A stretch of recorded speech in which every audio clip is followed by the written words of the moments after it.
Welcome to the deep dive.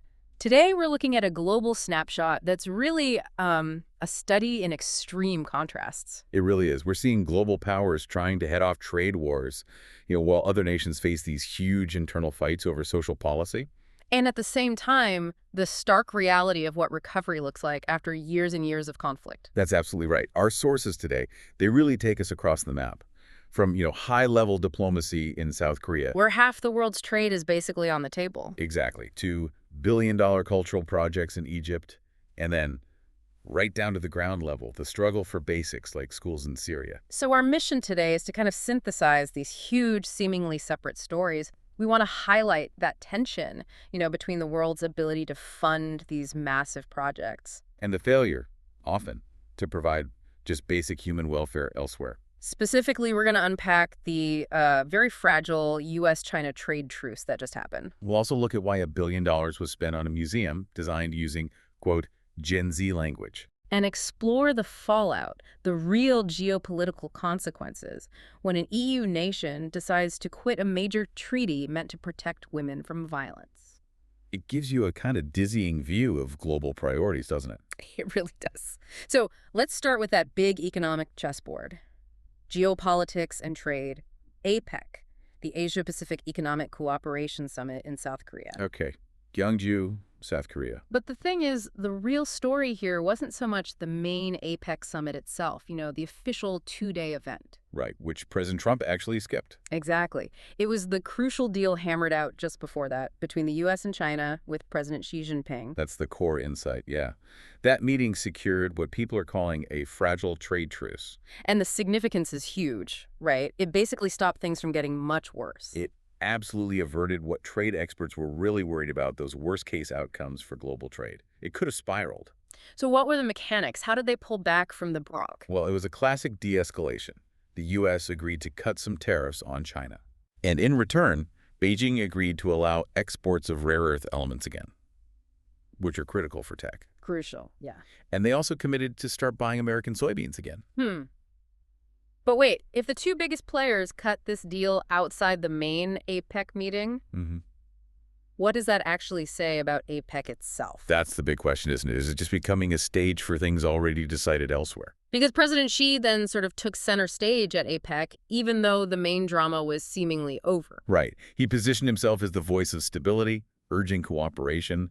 He actually said, the rougher the seas, the more we must pull together. Interesting phrasing. And he called for protecting the multilateral trading system, keeping supply chains stable, which is, a bit of a counterpoint to U.S. talk about decoupling. And this region, APEC, it's massive economic. Oh, absolutely. Yeah. 50% of global trade, 61% of global GDP. It's huge. South Korea's President Lee Jae-myung, he acknowledged how tricky this moment is. Global economic uncertainty, the trade orders shifting. And he stressed cooperation as the clear solution. But even so, finding actual consensus seems incredibly difficult. Yeah, reports suggest that South Korean officials didn't expect a strong joint statement really endorsing free trade, more like a broader declaration on peace and prosperity. Which kind of echoes what happened in 2018 when they couldn't agree on a statement at all. Exactly. So the tension's still there. This truce feels more like a pause than a resolution. The plates are definitely still shifting. Okay, let's pivot completely now. From complex trade talks This is something very different. to a massive investment in cultural power. We're going to Cairo, Egypt, for the opening of the Grand Egyptian Museum, the GM. Right. Billed as the world's largest archaeological museum for a single civilization. The scale is just hard to grasp. It really is. $1 billion, 470,000 square meters, and it's right there, just a mile from the Giza pyramids. And this wasn't quick. 2 decades in the making, right? Construction started way back in 2005. Yeah, and the opening got postponed several times, most recently this past July, because of the conflict in Gaza and regional instability. But now it's launched. And the artifacts inside? Incredible. That huge statue of Ramesses II. The 83-ton Colossus, yeah, 3,200 years old. Uh-huh. And Pharaoh Khufu's boat, 4,500 years old. Wow. But here's the strategic angle that caught my eye. Ah, yes, the Gen Z language. Exactly. The museum's CEO said explicitly they're using the language that Gen Z uses, incorporating advanced tech, mixed reality shows. It's fascinating, isn't it? Why target Gen Z language for artifacts that are millennia old? What's the thinking there? Well, the thinking seems to be that they aren't just competing with other museums. They're competing with all forms of modern entertainment and experiences. Think theme parks, major art installations. So they need to be interactive, immersive, shareable on social media? Precisely. They know the younger tourist demographic expects that digital layer. So this billion-dollar investment is Egypt's huge bet. It's Africa's second-largest economy, remember? Yeah. Betting on making its ancient heritage a global digital phenomenon to capture that next generation of tourists. And the economic need is obvious. Egypt needs foreign currency badly. Absolutely. They want to boost tourism after all the disruption, Arab Spring, COVID. They have a really aggressive goal, Which is? doubling their 2024 tourist numbers, which were already a record 15.7 million, doubling that by 2032. That's huge. And the museum expects how many visitors daily? 15 to 20,000 people a day. Wow. Okay. Now, we should probably quickly mention the source did know some lingering security concerns. Yes, about artifact safety, there were a couple of recent thefts mentioned, and of course, significant looting during the Arab Spring back in 2011. So even with this monumental investment, there's still that underlying fragility. Obvious there. Okay, from a billion-dollar bet on the past, let's turn to a really sharp, immediate political fight happening in Europe right now. A very different kind of story. Wow. We're moving from huge infrastructure to a battle over international norms in Latvia. Yeah, talk about a policy pivot. Latvia's parliament just voted to withdraw from the Istanbul Convention. Which is a Council of Europe treaty specifically designed to support women who are victims of violence. The vote was 56 to 32 to pull out. What's really striking is the speed. They only ratified this treaty, when was it? November 2024. That's right, less than a year ago. So what's driving such a rapid reversal? What's the controversy? Well, it comes from ultra-conservative groups and certain political parties, not just in Latvia, but across Europe. Okay. They argue the treaty isn't really just about violence against women. They claim it's a kind of Trojan horse for promoting, quote, gender ideology. Ah, that phrase again. Exactly. They say it encourages sexual experimentation, harms children. It becomes this flashpoint where international human rights clash with more traditional or national values. And this vote seems to have exposed some serious cracks within Latvia's own government. Definitely. The Prime Minister, Ivica Salina, her coalition, actually came to power promising to ratify the convention. So she must be furious. She strongly criticized the withdrawal attempt. She called using victims' experiences for political fights cruel. It seems one member of her coalition, an agrarian alliance, sided with the opposition. So this could have bigger political implications, maybe ahead of their 2026 elections. It certainly raises questions, and there's a potential geopolitical ripple effect, too. How so? Well, if the Latvian president signs this into law, and he's expressed disapproval, but also hinted he might not block the parliament's will. Then Latvia would be the first EU member state to actually quit the Istanbul Convention. Exactly. That sets a significant precedent. And rights groups are obviously concerned. Immediately. They said the decision endangers women and girls in Latvia, and crucially that it emboldens anti-human rights movements across Europe and Central Asia. And what about public reaction? Did the sources mention that? They did, and the disparity was huge. Around 5,000 people protested against the withdrawal, Okay, quite a few. while only about 20 people rallied in favor of it. 20. So it looks like a legislative move, maybe quite disconnected from wider public sentiment. It certainly seems that way based on those numbers. Okay. Now we really need to shift focus again to the raw reality of recovery. And this is where that contrast we talked about earlier becomes incredibly stark. Comparing the world's ability to spend $1 billion on museums With the struggle for basic human needs. Let's look at southern Idlib in Syria. Right. People are slowly returning after former President Assad's fall. But they're living in tents, often right next to the rubble of their destroyed homes. And the basic infrastructure needed to restart life, especially education. It's just gone. The scale of destruction is horrifying. 40% of schools across the entire country are destroyed.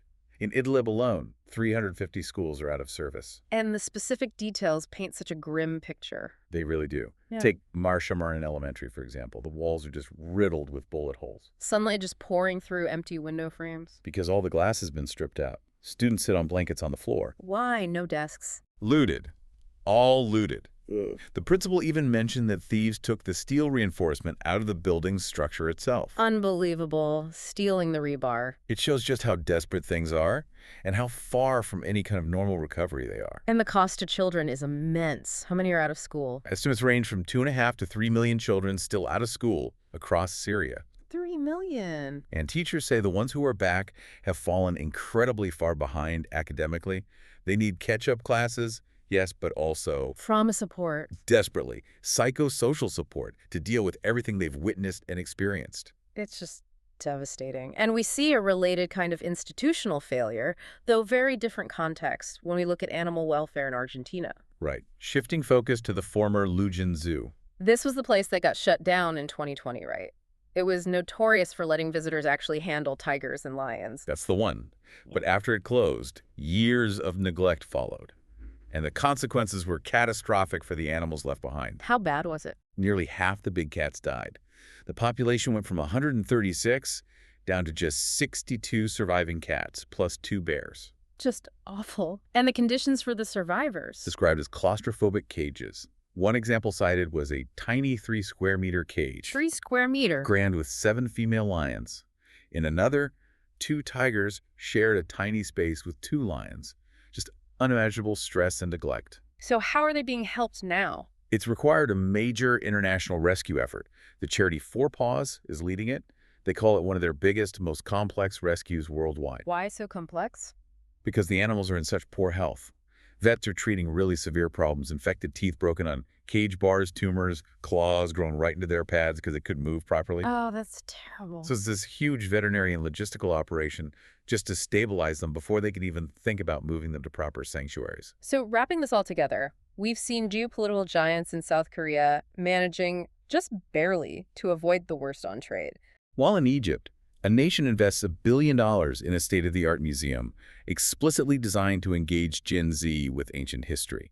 And then you have Latvia, an EU member, taking this step back from an international treaty protecting women. And in Syria, millions of kids can't get a basic education because their schools have been literally stripped bare, down to the rebar. While in Argentina, a massive effort is underway just to save dozens of traumatized big cats from the results of human cruelty and neglect. It really lays bare the contrasts in resource allocation, political will, and maybe just global attention span. Yeah, the ability to coordinate intricate global trade deals and finance these monumental legacy projects exists right alongside the failure to ensure basic safety or rebuild essential services like schools in places like Idlib. The priorities seem starkly drawn, don't they? They do. And I think the final thought, the synthesis here, is that all these challenges, trade, social rights, recovery, they fundamentally boil down to balancing competing interests. Well, you see national strategy versus, say, shared global prosperity at Apec.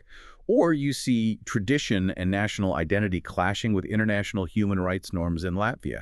It shows where the money and the political capital tend to flow most easily. Versus where the deepest, most grinding needs often lie. Exactly. It's about where the focus lands and where it doesn't. So the question we want to leave you with today is this. When you consider these simultaneous realities, the billion-dollar museum in Cairo, the delicate trade truce in Yeongju, Latvia's policy reversal, and the desperate struggle for basics in Idlib or for animal rescue in Argentina, what does this distribution of attention of resources tell you about the world's real priorities right now? It's all to think about. Definitely something to chew on. Thanks for joining us for the deep dive.